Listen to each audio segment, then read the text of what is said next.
Today, at Fort Concho Museum, we are interviewing Mrs. B.B. Baker, the daughter of W.J. Ellis, the stagecoach driver of San Angelo, who passed away at the age of 92 and lived in the area for how long, Mrs. Baker? For over 70 years. For over 70 years. I think that's a remarkable achievement. Tell me something, Mrs. Baker. When did your father first come to San Angelo? He came in 1871. And do you recall at any time your father telling you how things were here in San Angelo when he first came? Well, he used to often talk about the saloons. There were many saloons here, and there were many cowboys here. And sometimes they'd come to town and have a very gay time, especially on Saturday nights. I can well imagine. Did he ever tell you about Fort Concho and the soldiers and some of the life that took place here, or was it mostly with regard the cowboys? No, there were quite a few colored soldiers here. And after the fort closed, my grandfather took one of the soldiers and kept him as a very handyman about the place. And the family loved him very much. Do you recall his name? Yes, his name was Dunny High. Dunny High? Yeah, Dunny High. H-I-G-H? I'm not sure about that, but all the family, they told me, went to his funeral, and my aunt told me the other day that he used to rock me a lot. My Jimmy. And how old do you reckon that Dunny High was when he passed away? And when did he pass away? Well, it's been, I guess 60 years since he passed away. But he wasn't a young man when he came as a soldier, but he had nowhere else to go. And so the family lived out 5 miles north of town. They owned a ranch out there. So they took Dunny High, and he proved to be a very faithful man for them.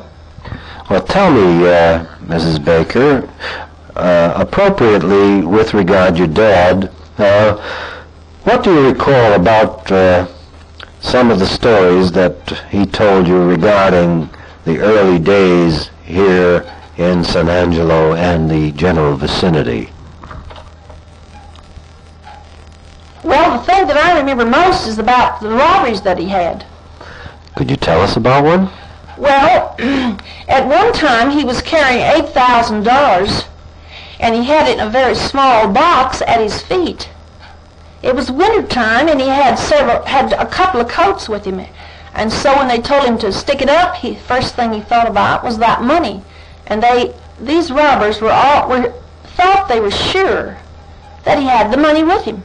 So they searched all the passengers, and then it came my dad's time to be searched. And he said that he never did resist them because they might kill him.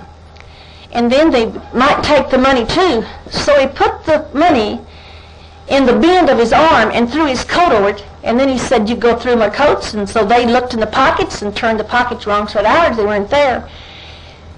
The robbers were quite angry because they had a tip that the money was there. But my father drove away and saved the $8,000. Remarkable. He must have been quite a heads-up stagecoach driver, and I'm sure that everyone appreciated the fact that he watched so diligently the company's funds. Who did he drive for example? Well, he had, I never heard him say who he drove for, but in some, he and another man, and I've forgotten his name, owned the line between here and El Paso. And he drove for how long? Well, he began driving when he was 23 years old. The San Angelo Standard said he was 23 years old when he started driving, and he drove until it closed, the time it closed. And when was that? And when the line closed between El Paso and San Angelo, then he took the short line between San Angelo and El Paso. And I've heard him tell many times that when he was driving between San Antonio and San Angelo via Fredericksburg.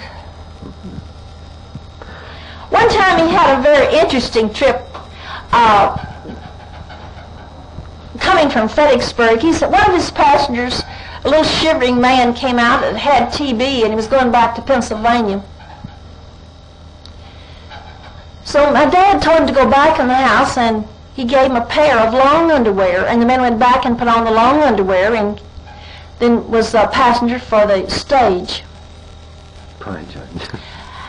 And several months later, my dad received a letter from the man's sisters saying, and he sent my dad 2 pair of silk and wool underwear and said, "We thank you so much, Mr. Ellis, for befriending our brother.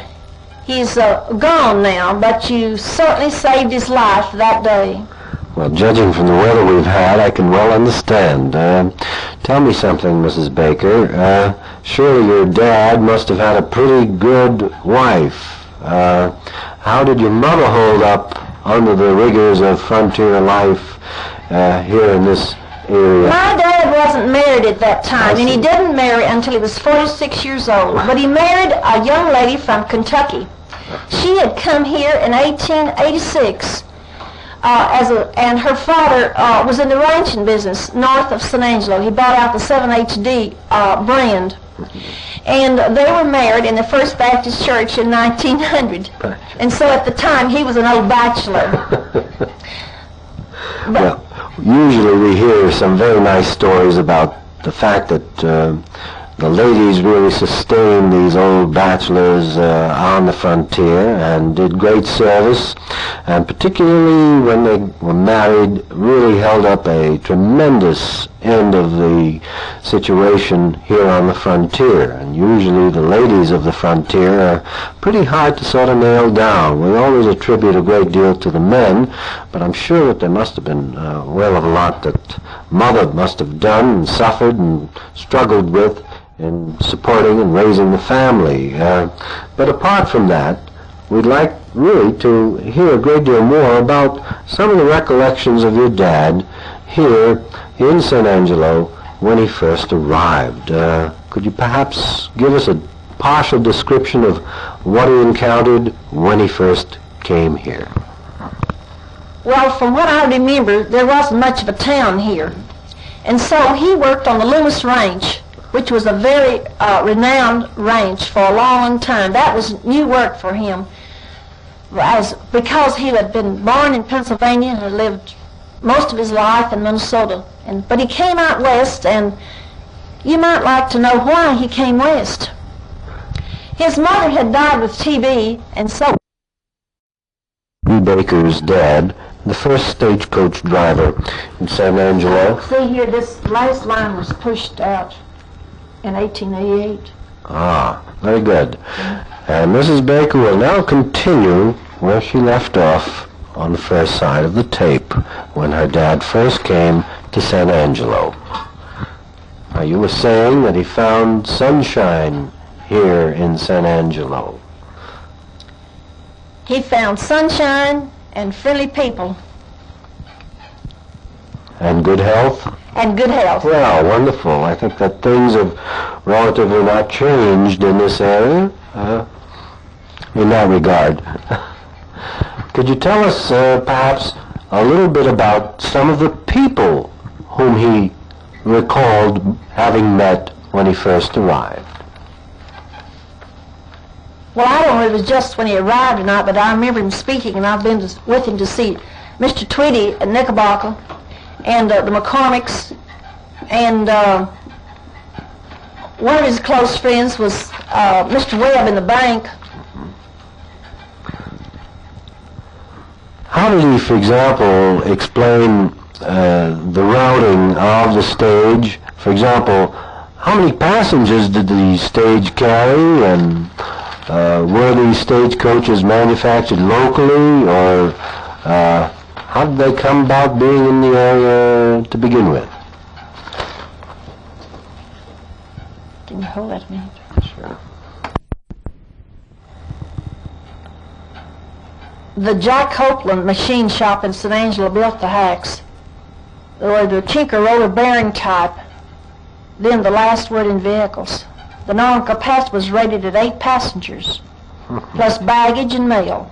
The usual load on a trip was around 800 pounds, but occasionally the total load reached 2,000 pounds. Was it a comfortable journey? Well, I suppose it was, because they didn't know anything else. How about feeding all of these passengers at the base stations? There were certain stops where they would receive what they would call stage stops. And the line had some 40 horses in service, using 5 teams a day, each way. Right, Jimmy. Did they make good time? Yes, they made good time, and I've heard a number of people say around San Angelo that they set their clocks by my father's stage, because one thing he tried to do was maintain the right speed. Without really killing the horses. Yes, right, really killing the horses, but he didn't dally around at the stage stops too much.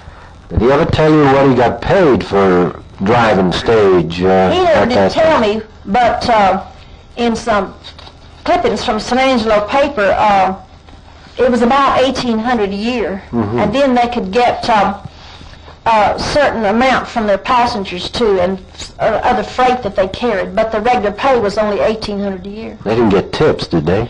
No, they didn't get tips. It cost about $7,200 a year to run the line, and of course it was a mail contract.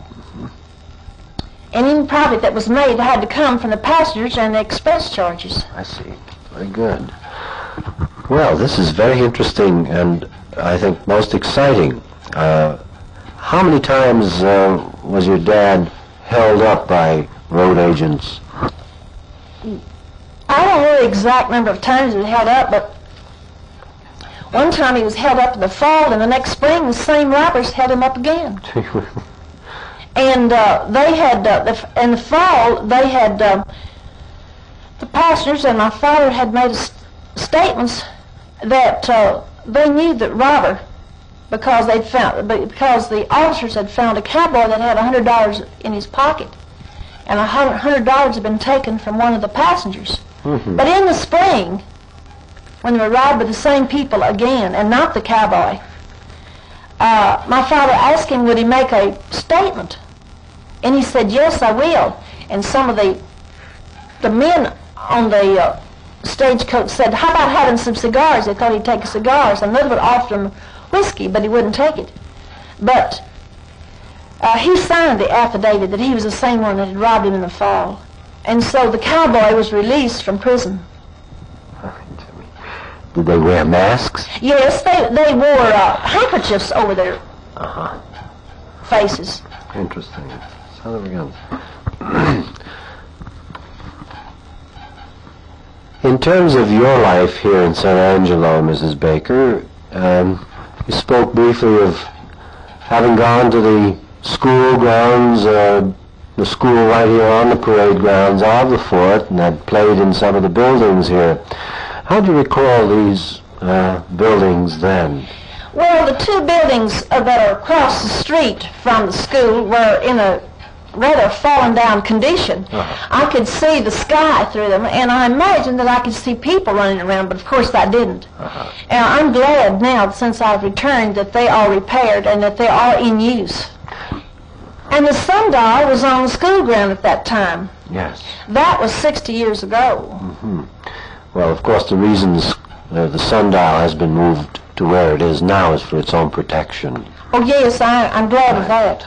But how about the phases of the barrack buildings that are standing now, and, for example, headquarters that we use now as our museum? Do you recall how that appeared then? I don't remember, because I was exploring those other buildings. Very good. Well, can you piece together some other perhaps startling recollections of your early childhood here around Fort Concho? Who'd you play with? Some of your playmates? Well, for a portion of the time, I lived in the country. I see. But I was attending my first year of school here, and then I finished high school here. Uh-huh. And did you enjoy school here? Oh, yes, I did. I enjoyed school here. I remember that they formerly had their carnivals on the main street, and the booths were, the front of the booth was on the sidewalk. And also I remember that there were 21 saloons here, too. At one time, open saloons here. And women were a little bit careful about where they walked, especially at night. Well, things haven't changed to some extent in some of the cities today. However, how many people actually lived in this area then with 20-some-odd saloons? Oh, San Angelo had about 25,000 at that time. Uh-huh.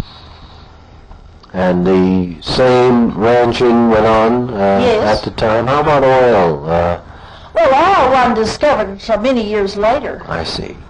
Nobody Oh, even it's been suspected. about 40 years, or maybe longer than that, since oil was discovered in West